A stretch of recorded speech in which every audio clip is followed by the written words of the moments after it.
So yes po, muli po isang magandang araw sa lahat. Lalo pong umaatikabo at umiinit yung mga comment sa aking mga video. Yan nga po, pumasa na po sa third reading yung term setting bill, 6 years at ang makikinabang po yung mga nakaupo. Oy, tuwang-tuwa. Sa mga hindi pa po nakasubscribe sa channel na ito, Coiners Ring, kayo po ay aking inaanyayahan na mag-subscribe.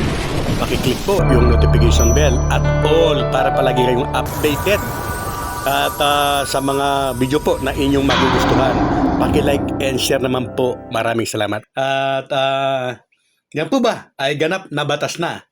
O sigurado na po bang postpone ang halalan? Yes po mga kabarangay, approve na nga po sa Senado yung 4 years term setting at ngayon po ay ito update, approve na rin po sa Kongreso. At marami na po yung natuwa, yung mga pro postponement, ano po, lalong-lalo na yung mga nakaupo. So okay lang po yan na magsaya sila dahil at least naka-first base na sila.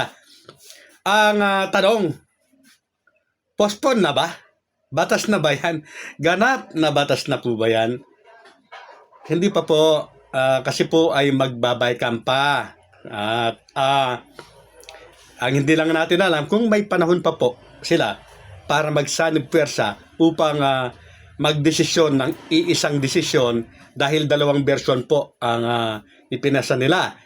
6-year term po sa Kongreso, 4 years lang naman po sa Senado, kaya po magkaiba. So kailangan po nilang mag-bycam para bumuo po ng iisang batas.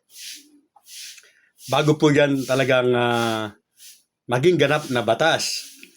Kung wala pong magpipetisyon at walang kukontra, matapos po ang bycam, kung kailan man yan, baka umabot pa nga ng 20th Congress yan. Sana wag naman, dito na lang sana bukas matapos na yan kung maaari. Yes po, marami pa pong pagdadaanan yan.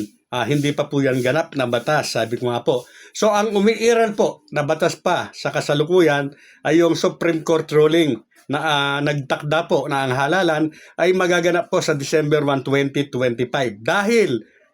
Dahil po, approve pa lang sa Kongreso at Senado yan, hindi pa po yan ganap na batas.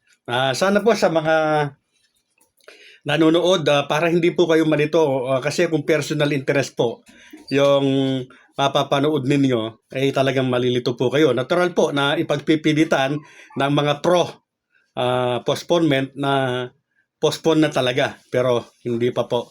Ganon din po yung pro na tuloy, ipagpipilitan din na tuloy pa rin po.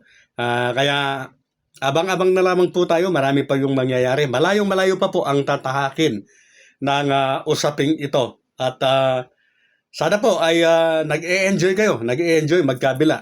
Walang seryosuhan. Ano po? At sa mga gusto matanggal na yung channel ko, pasensya na po. Malayo pong mangyari. Maraming salamat po.